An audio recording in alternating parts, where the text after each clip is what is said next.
Welcome student.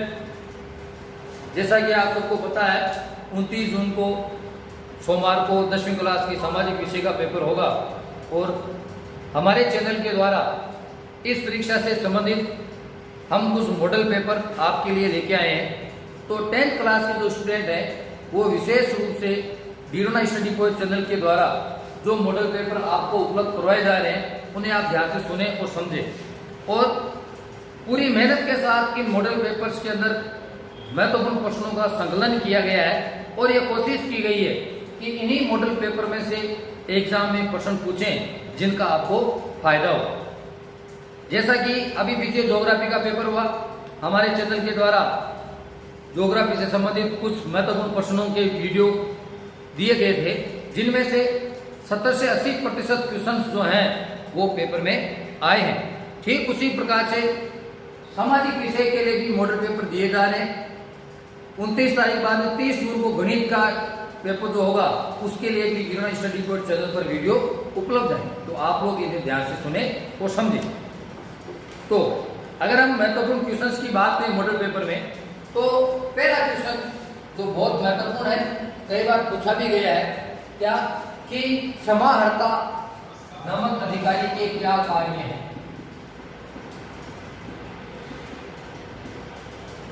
समाहर्ता नामक अधिकारी के क्या कार्य हैं। डायरेक्ट एक नंबर का सवाल कि समाहर्ता नामक अधिकारी के क्या कार्य हैं। तो अगर हम समाहर्ता नामक अधिकारी के कार्यों की बात करें तो इसके 3 महत्वपूर्ण कार्य थे। कौन कौन से?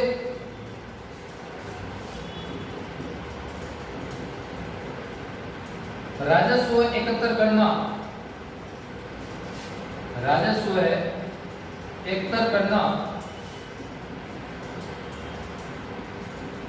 आय व्यय का ब्यौरा रखना और 3 नंबर है बजट पारित करवाना।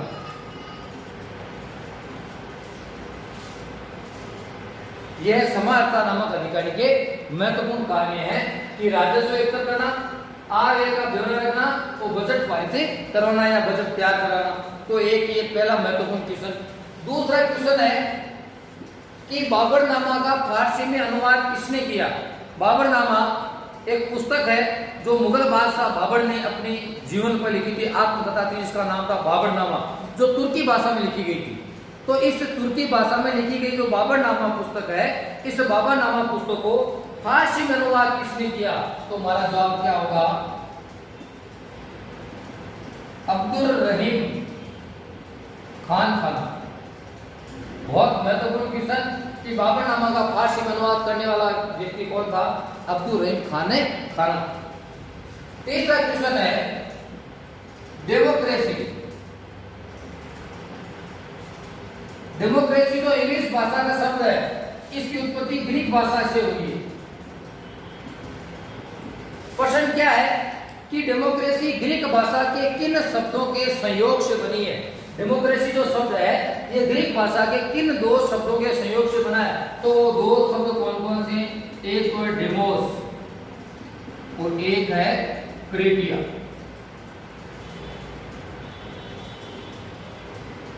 डेमोस और क्रेटिया। सीधा प्रश्न कि डेमोक्रेसी शब्द की उत्पत्ति कौन सी भाषा से हुई? ग्रीक भाषा से हुई। ग्रीक भाषा की किन शब्दों के संयोग से बना है? डेमोस और क्रेटिया। अगर अगले महत्वपूर्ण क्वेश्चन की बात करें तो भारत की पहली विद्युत रेल का नाम बताइए। भारत की पहली विद्युत रेल का नाम बताइए। तो भारत की पहली विद्युत रेल का नाम है डेक्कन क्वीन। क्या नाम है विद्युत रेल का? डेक्कन क्वीन। आप इन्हें ध्यान से सुने जो प्रश्न बताए जा रहे हैं। अगर हम आगे देखें तो भारतीय अर्थव्यवस्था के समक्ष उत्पन्न चुनौतियां कौन सी है। भारतीय जो अर्थव्यवस्था है उसके समक्ष उत्पन्न चुनौतियां प्रमुख रूप से 3 चुनौतियां हैं भारतीय अर्थव्यवस्था के समक्ष। कौन कौन सी? मुद्रास्फीति, गरीबी और 3 नंबर है बेरोजगारी। ये 3 मुख्य समस्याएं हैं जो भारतीय अर्थव्यवस्था के समक्ष अभी मौजूद है। अगला क्वेश्चन अगला क्वेश्चन है कि छिपी बेरोजगारी किसे कहा जाता है? छिपी बेरोजगारी या प्रच्छन्न बेरोजगारी, तो छिपी बेरोजगारी किसे कहा जाता है? तो छिपी बेरोजगारी का क्या मतलब हुआ? वह बेरोजगारी की वह अवस्था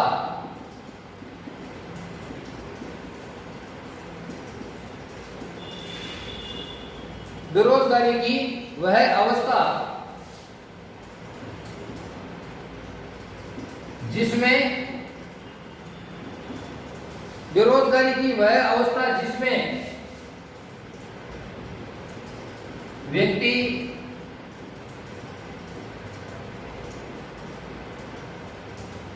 काम करता हुआ तो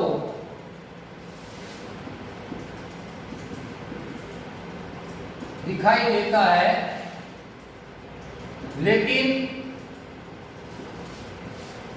कुल उत्पादन में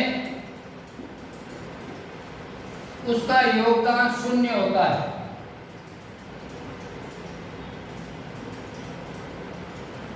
कुल उत्पादन में उसका योगदान शून्य होता है। प्रश्न क्या है कि छिपी बेरोजगारी किसे कहा जाता है? तो बेरोजगारी की वह अवस्था जिसमें व्यक्ति काम करता हुआ तो दिखाई देता है, लेकिन कुल उत्पादन में उसका योगदान क्या होता है? शून्य। यह अवस्था बेरोजगारी क्या कहलाती है? छिपी हुई बेरोजगारी कहलाती है। अगला जो महत्वपूर्ण क्वेश्चन है कि निरपेक्ष गरीबी की अवधारणा को स्पष्ट कीजिए। निरपेक्ष गरीबी की अवधारणा को स्पष्ट कीजिए। तो निरपेक्ष गरीबी वह गरीबी है, अगला क्वेश्चन है कि निरपेक्ष गरीबी की अवधारणा को स्पष्ट कीजिए। तो निरपेक्ष गरीबी वह गरीबी है जिसमें व्यक्ति अपने जीवन की मूलभूत आवश्यकताओं का न्यूनतम स्तर भी प्राप्त नहीं कर पाता है। ऐसी गरीबी क्या कहलाती है? निरपेक्ष गरीबी कहलाती है। तो गरीबी की वह अवस्था जिसमें व्यक्ति अपने जीवन की मूलभूत आवश्यकताओं के न्यूनतम स्तर को भी प्राप्त नहीं कर पाता, वह गरीबी क्या कहलाती है? निरपेक्ष गरीबी। अगला जो महत्वपूर्ण क्वेश्चन है, राष्ट्रीय आय को परिभाषित कीजिए। राष्ट्रीय आय को परिभाषित कीजिए। बहुत महत्वपूर्ण क्वेश्चन है, कई बार पूछा भी गया है और फिर से पूछने की भी पूरी संभावना है। तो राष्ट्रीय आय की परिभाषा क्या है? एक देश में एक वित्त वर्ष के दौरान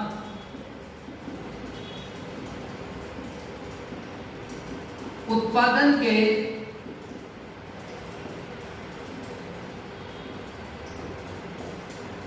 सभी साधनों द्वारा उत्पादित समस्त अंतिम वस्तुओं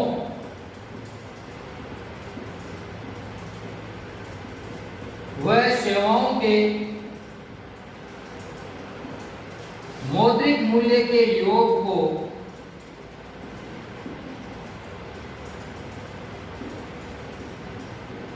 राष्ट्रीय आय कहा जाता है। क्वेश्चन क्या है कि राष्ट्रीय आय को परिभाषित कीजिए या राष्ट्रीय आय किसे कहते हैं? तो एक देश में एक वित्त वर्ष के दौरान उत्पादन के सभी साधनों द्वारा उत्पादित समस्त अंतिम वस्तुओं और सेवाओं के मौद्रिक मूल्य के योग को क्या कहा जाता है? राष्ट्रीय आय कहा जाता है। अगला क्वेश्चन बहुत महत्वपूर्ण कि भारत में वर्तमान में राष्ट्रीय आय की गणना का कार्य कौन करता है? भारत में वर्तमान में राष्ट्रीय आय की गणना कार्य कौन करता है? तो उस संगठन का नाम है केंद्रीय सांख्यिकी संगठन, मतलब CSO, केंद्रीय सांख्यिकी संगठन। कई बार इससे जुड़ा हुआ एक प्रश्न बहुत साथ में कर दिया जाता है कि केंद्रीय सांख्यिकी संगठन ये कार्य कब से कर रहा है? तो हमारा जवाब क्या होगा? 1955, 1955 से। तो भारत में वर्तमान में राष्ट्रीय आय की गणना कार्य कौन करता है? केंद्रीय सांख्यिकी संगठन करता है। और ये कार्य कब से कर रहा है? 1955 से कर रहा है। अगला प्रश्न, श्री एम विश्वेश्वरैया की पुस्तक का नाम लिखिए। एक अर्थशास्त्री हैं जिनका नाम है श्री एम विश्वेश्वरैया। उन्होंने भारतीय नियोजन के संबंध में एक पुस्तक लिखी थी। उस पुस्तक का नाम क्या है? Plan economy of India. Shri M Visvesvaraya की पुस्तक का क्या नाम है? Plant economy of India. इस प्रश्न को उल्टा भी पूछ सकता है कि Shri M plant economy of India नामक पुस्तक का क्या किसने लिखी? तो हमारा जवाब क्या होगा? श्री एम विश्वेश्वरैया। ये अपने एक एक नंबर के जो 10 सवाल शुरुआती जो पूछे जाते हैं वो महत्वपूर्ण क्वेश्चन है। आगे देखो,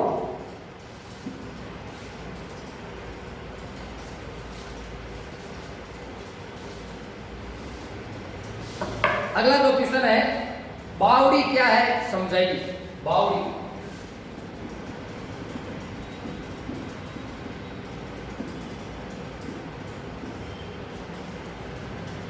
बावड़ी परंपरागत जल संरक्षण का एक स्रोत है। बावड़ी, हमारा जवाब क्या होगा कि बावड़ी परंपरागत जल संरक्षण का एक स्रोत है। यह गोल, वर्तुल व चतुष्कोणीय आकार की होती। ध्यान से सुने, बावड़ी परंपरागत जल संरक्षण का एक स्रोत है। ये गोल, वर्तुल व चतुष्कोणीय आकार की होती है, जिसमें प्रवेश मार्ग से लेकर मध्य मार्ग तक कलात्मक पत्थरों और ईंटों का प्रयोग किया जाता है। मध्य भाग में आंगननुमा भाग होता है, जहां पर अंदर की तरफ जो है कई मेहराब और झरोके बनाए जाते हैं, जिन झरोकों में जल देवता की मूर्तियां रखी जाती है। बस इतना ही हमें जवाब देना। बावड़ी क्या है? परंपरागत जल संरक्षण का एक स्रोत है जो चतुष्कोणीय, गोल व वर्तुलाकार का होता है, जिसमें प्रवेश मार्ग से मध्य मार्ग तक ईंटों तथा कलात्मक पत्थरों का प्रयोग किया जाता है। इनके आगे आंगननुमा भाग होते हैं। इन भागों पर पहुंचने के लिए सीढ़ियों का प्रयोग किया जाता है, जहां पर झरोके और मेहराब बनाए जाते हैं, जिनमें स्थानीय जल देवताओं की मूर्तियां स्थापित की जाती है। अगला जो क्वेश्चन है वो है, भारत में कृषि फसलों को उपयोग के आधार पर उनका वर्गीकरण कर समझाइए। भारत में जो कृषि फसलें हैं उनको उनके उपयोग के आधार पर वर्गीकरण करना है। तो 4 प्रकार से वर्गीकृत किया गया है। नंबर 1, खाद्यान्न फसल। नंबर 2, व्यवसायिक या औद्योगिक फसल। नंबर 3,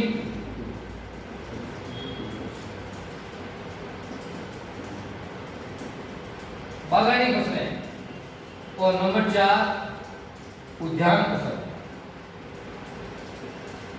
भारत में प्रश्न क्या है? भारत में कृषि फसलों को उपयोग या कृषि फसलों की विधि के उपयोग के आधार पर भारत फसलों को वर्गीकृत कीजिए। तो 4 प्रकार से वर्गीकृत किया गया है: खाद्यान्न फसल, व्यवसायिक या औद्योगिक फसल, बागानी फसलें और उद्यान फसल। अब इनको समझाना कैसे? खाद्यान्न फसल वे फसलें जिनको हम खाने के रूप में काम में लेते हैं, जिस अनाज या जिन अन्न को हम खाने के रूप में काम में लेते हैं, वो फसल क्या कहलाएगी? खाद्यान्न फसल। गेहूं, बाजरा, चावल, ये फसलें कैसी है? खाद्यान्न फसलें।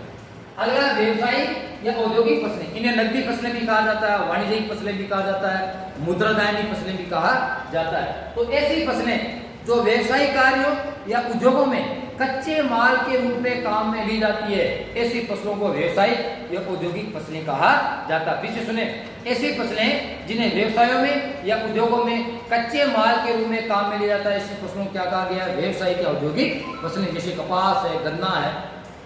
आगे बागानी फसलें, ऐसी फसलें जिन्हें विशाल बागों में उत्पादित किया जाता है और पेय व औद्योगिक कार्यों में इन्हें काम में लिया जाता है। जैसे चाय और कॉफी पेय पदार्थ पीने के काम में आती जाती है, वो विशाल बागों में, बागानों में इन्हें उत्पादित किया जाता है। तो ये बागानी फसलें। अगर ये उद्यान फसलें, उद्यान फसलों में हम फल और सब्जियों को शामिल करते हैं। तो ये कृषि फसलों को उनके उपयोग के आधार पर उनका 4 प्रकार से वर्गीकरण किया गया है।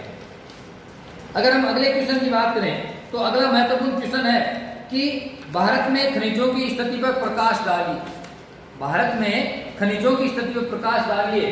तो इसका जवाब क्या, हम क्या लिखेंगे कि भारत में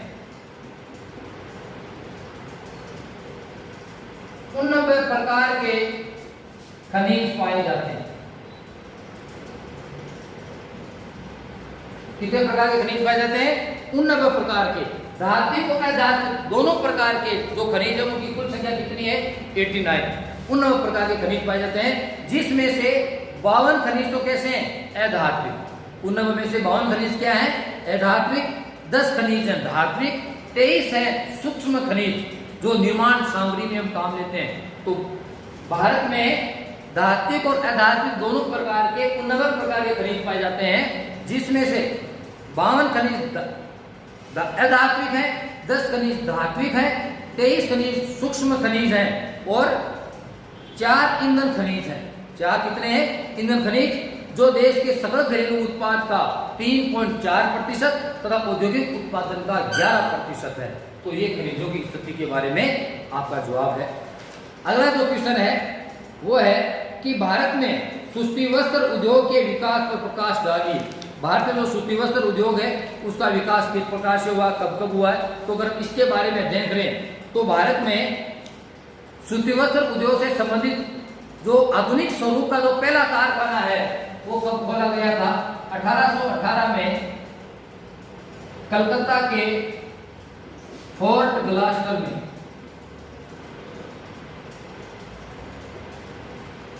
सूती वस्त्र उद्योग का भारत में आधुनिक स्वरूप का पहला कारखाना 1818 में कलकत्ता के फोर्ट ग्लास्टर में खोला गया, लेकिन यह प्रयास क्या रहा? असफल रहा। पॉइंट के रूप में हमें इसका जवाब देना है। नंबर 2 पॉइंट कि 1854 में पहली भारतीय मिल की स्थापना मुंबई में की गई थी। कहां पर की गई थी? मुंबई में। किसके द्वारा? कवासजी डावर के द्वारा इसकी स्थापना की गई 1854 में। लेकिन 1854 में इस मिल की स्थापना, इसका उत्पादन कब से शुरू हुआ? 1856 में इसका उत्पादन शुरू हुआ। 1861 तक भारत में 12 मिलें खुल चुकी थी। 1947 तक भारत में 417 मिलें थी, जिसमें 3 लाख श्रमिक कार्य कर रहे थे। इसके बाद अभी वर्तमान में इन मिलों की संख्या लगभग 2000 से अधिक है, जहां पर 40 लाख से अधिक लोगों को प्रत्यक्ष रूप से रोजगार प्राप्त है। तो ये है भारत में सूती वस्त्र उद्योग का विकास कि पहला आधुनिक स्वरूप का कारखाना 1818 में कलकत्ता के फोर्ट ग्लास्टर में खोला गया, जो असफल रहा। 1854 में पहली भारतीय मिल की स्थापना मुंबई में की गई कवासी डावर के द्वारा, जिसने 1856 में अपना कार्य शुरू किया। 1861 तक भारत में कुल 12 मिलें खुल चुकी थी। 1947 में इन मिलों की संख्या 417 थी, जो वर्तमान में बढ़कर 2000 से अधिक है, जिसमें 40 लाख से अधिक लोग प्रत्यक्ष रूप से कार्य कर रहे हैं। अगर हम अगले क्वेश्चन की बात करें तो अगला क्वेश्चन है कि जनसंख्या वृद्धि दर क्या है और भारत की जनसंख्या वृद्धि दर किस दशक में कम होने लगी, वह क्यों? तो इसका जवाब देखें। किसी वर्ष की मूल जनसंख्या में प्रत्येक 100 व्यक्तियों पर हुई व्यक्तियों की वृद्धि जनसंख्या वृद्धि दर कहलाती है। क्या कह रहा है कि किसी वर्ष की जो मूल जनसंख्या है उसमें प्रत्येक 100 व्यक्तियों पर होने वाली व्यक्तियों की वृद्धि को क्या कहा गया है? जनसंख्या वृद्धि दर कहा गया है। अगला प्रश्न क्या था कि भारत की जनसंख्या वृद्धि दर किस दशक में कम होने लगी? तो भारत की जनसंख्या वृद्धि दर 1981 के दशक में क्या होने लगी? कम। क्यों? इस क्यों का जवाब क्या है? क्योंकि इस दशक में जन्म दर में क्या आने लगी? कमी आने लगी। तो प्रश्न जनसंख्या वृद्धि दर किसे कहते हैं? तो एक वर्ष में मूल जनसंख्या में प्रत्येक 100 व्यक्तियों पर होने वाली व्यक्तियों की वृद्धि क्या कहलाती है? जनसंख्या वृद्धि दर कहलाती है। भारत में जनसंख्या वृद्धि दर 1981 के दशक से कम होने लगी। कारण क्या था कि इस दशक में जन्म दर में क्या आई? कमी आई। अगर हम अगले क्वेश्चन की बात करें तो अगला क्वेश्चन है कि सीमांत सड़कों का महत्व बताइए। सीमांत सड़कों का महत्व बताइए। तो क्या कह रहा है कि सीमावर्ती जो सड़कें हैं उन सीमावर्ती सड़कों की देख रेख करने के लिए उनका निर्माण करने के लिए संगठन बनाया गया था, जो है BSO सीमा सड़क संगठन BSO इसका नाम है, जो 1960 में इसका निर्माण किया गया।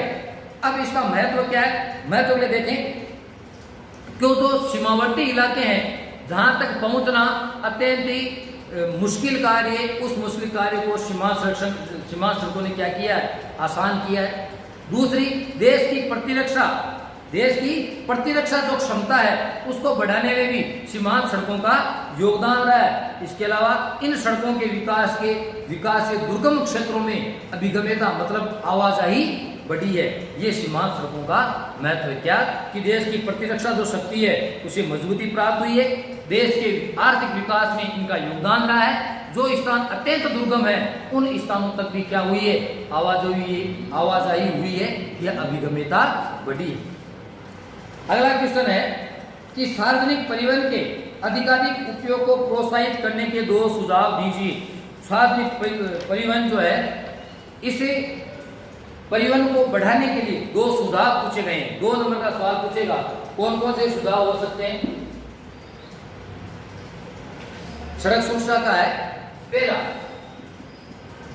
पहला सुझाव, सार्वजनिक परिवहन के अधिकाधिक उपयोग को प्रोत्साहित करने के लिए विभिन्न उत्प्रेरक योजनाओं के माध्यम से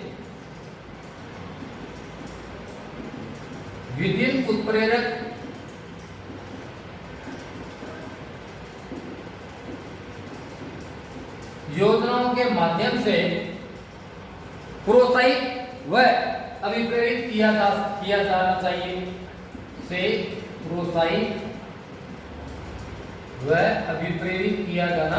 चाहिए एक तो ये सुझाव है कि सार्वजनिक परिवहन के अधिकाधिक उपयोग को बढ़ाने के लिए हमें विभिन्न उत्प्रेरक योजनाओं के माध्यम से इस कार्य को प्रोत्साहित करना चाहिए।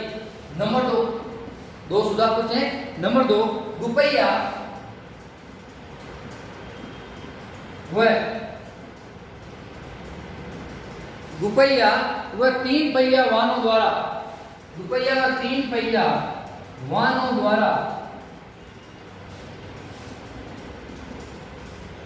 दुपहिया लेन का ही उपयोग सख्ती से होना चाहिए, कठोरता से होना चाहिए। ये सार्वजनिक परिवहन के अधिकाधिक उपयोग को बढ़ाने के 2 सुझाव है। अगला क्वेश्चन जो है वो है कि भस्मीकरण से आप क्या समझते हैं। भस्मीकरण से आप क्या समझते हैं। भस्मीकरण जो है वो एक थर्मल प्रक्रिया है। इसे हमें ताप प्राप्त होता है, ऊर्जा प्राप्त होती है। तो भस्मीकरण एक सामान्य थर्मल प्रक्रिया है। इसमें कचरे का दहन ऑक्सीजन की उपस्थिति में किया जाता है। भस्मीकरण में कचरे को भस्म किया जाता है, दहन किया जाता है, जलाया जाता है। तो भस्मीकरण एक सामान्य थर्मल प्रक्रिया है जिसमें कचरे का दहन ऑक्सीजन की उपस्थिति में किया जाता है। भस्मीकरण के बाद कचरा जो है वो कार्बन डाइऑक्साइड, पानी की भाप तथा राख में बदल जाता है। इसमें बदल जाता है। भस्मीकरण के बाद कचरा कार्बन डाइऑक्साइड, राख व भाप में बदल जाता है। यह तरीका ऊर्जा की रिकवरी का एक साधन है। अगला जो महत्वपूर्ण क्वेश्चन है कि गुप्त वंश के प्रमुख शासकों का वर्णन करते हुए इस वंश की सांस्कृतिक उपलब्धियों पर लेख लिखिए। इसके अंदर हमें क्या करना है कि गुप्त वंश के जितने भी राजा हैं उन सब का हमें वर्णन करना है। जैसे सबसे पहले लिखना है कि गुप्त वंश की उत्पत्ति 275 ईस्वी में हुई। बाद में पहला शासक श्रीगुप्त इस वंश का संस्थापक था। बाद में था घटोत्कच जिसने महाराज की उपाधि धारण की। घटोत्कच के बाद में अगला शासक चंद्रगुप्त प्रथम जिसने महाराजा धीराज की उपाधि ली। लीची वंश की रानी कुमारदेवी से उसने शादी की और 319 ईस्वी में गुप्त संवत की शुरुआत करता है। चंद्रगुप्त प्रथम के बाद में समुद्रगुप्त जो इस वंश का सबसे प्रतापी राजा हुआ।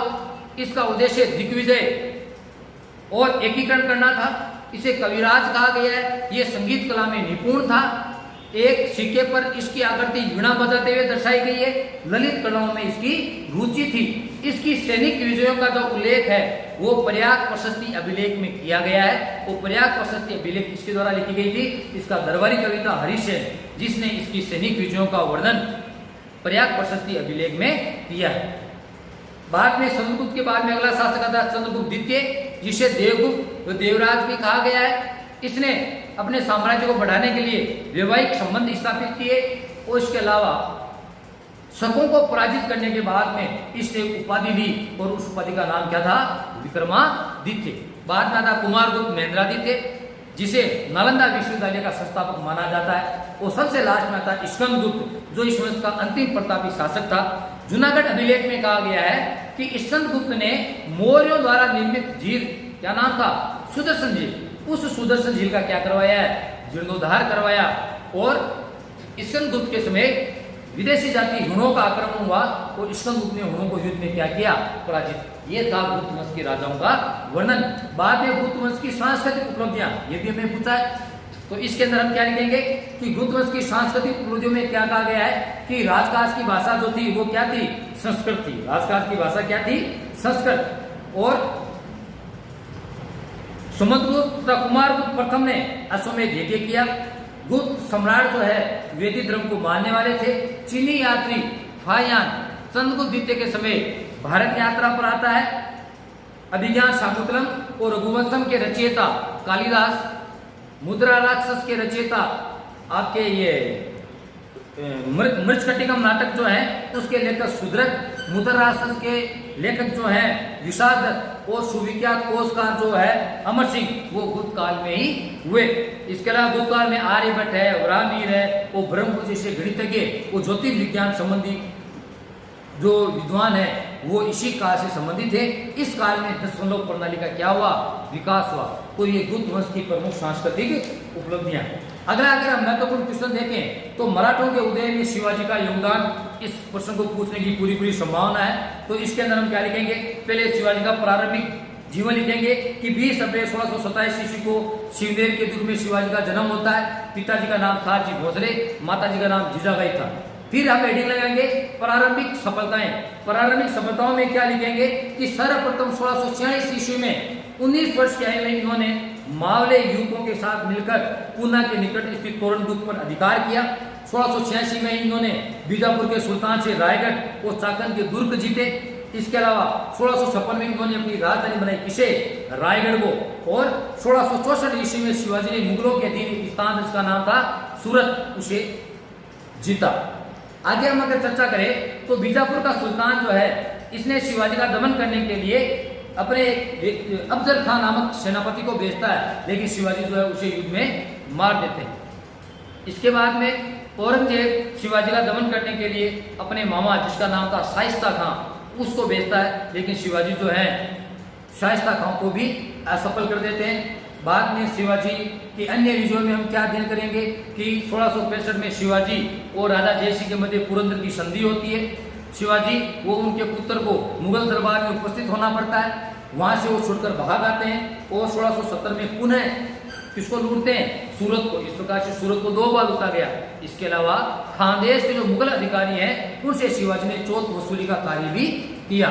1680 ईस्वी में शिवाजी की मृत्यु हो जाती है। 1674 में रायगढ़ के दुर्ग में शिवाजी ने अपना राज्याभिषेक करवाया और छत्रपति की उपाधि धारण की। अगले अगर हम क्वेश्चन की बात करें तो वस्त्र उद्योग में औद्योगिक क्रांति के समय हुए जो प्रमुख परिवर्तन है उन प्रमुख परिवर्तनों के बारे में आपको वर्णन करना है। तो वस्त्र उद्योग में औद्योगिक क्रांति के समय प्रमुख जो परिवर्तन हुए, नंबर 1 1673 ईस्वी में जॉन के द्वारा फ्लाइंग शटल का निर्माण किया गया। एक पहला विकास या जो आविष्कार हुआ था वस्त्र उद्योग में औद्योगिक क्रांति में वो ये था कि 1773 में जॉन के नामक व्यक्ति ने फ्लाइंग शटल का निर्माण किया, जिसकी सहायता से कम समय में अधिक चौड़े कपड़ा बनाना संभव हुआ। Number 2 James Hargreaves.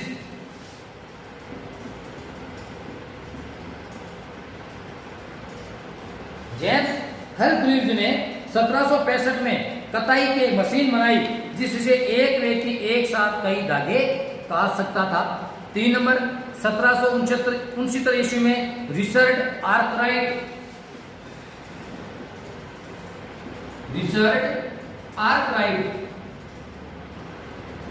ये अब पॉइंटों में लिखना है। रिचर्ड आर्कराइट ने वाटर फ्रेम का आविष्कार किया जिससे पहले की तुलना में अधिक मजबूत धागा बनाया जाने लगा। 1779 ईस्वी में सैमुअल क्रॉम्पटन द्वारा बनाई गई म्यूल द्वारा कटा हुआ धागा बहुत मजबूत और बढ़िया हुआ करता था। और सबसे लास्ट का पॉइंट क्या है कि 1787 में एडमंड आर्कराइट द्वारा पावरलूम यानी शक्तिशाली धागे का आविष्कार किया गया। अगला जो क्वेश्चन है वो है लोकतंत्र की प्रमुख विशेषताएं। लोकतंत्र की प्रमुख विशेषताएं, पहली जो विशेषता है वो क्या है लोकतंत्र की प्रमुख विशेषताओं में कि जनता का शासन। जनता का शासन, शासन के प्रणाली के रूप में लोकतंत्र जो है उसे संपूर्ण जनता का शासन माना जाता है। जनता का अर्थ संपूर्ण जनसमूह से एवं प्रत्येक व्यक्ति से होता है। अगली विशेषता क्या है? जनता द्वारा निर्मित शासन। लोकतंत्र में जो सरकार है उसका निर्माण जनता द्वारा किया जाता है। इसमें जनता अपने प्रतिनिधि चुनती है और वे प्रतिनिधि ही सरकार का क्या करते हैं? निर्माण करते हैं। अगली विशेषता क्या है कि लोकतंत्र शासन का एक साधन है, साध्य नहीं। लोकतंत्र में शासन को कभी भी साध्य नहीं माना जा सकता, अपितु शासन को एक साधन माना जाता है। और अगली जो प्रमुख विशेषता वो जनता के प्रति उत्तरदायी शासन। लोकतंत्र में जो शासन प्रणाली है वो लोक प्रभुत्व के सिद्धांत पर आधारित है। अतः लोकतंत्र में शासन अर्थात जो सरकार है वो अपने कार्यों के लिए जनता के प्रति क्या होती है? उत्तरदायी होती है। इसका अर्थ है कि यदि सरकार व्यक्ति की स्वतंत्रता को छीनती है तो वो जनमत का सम्मान नहीं करती अथवा सार्वजनिक हित में कार्य नहीं करती है तो जनता उसे बदल सकती है। आज की इस वीडियो में हम इतनी चर्चा करेंगे। धन्यवाद।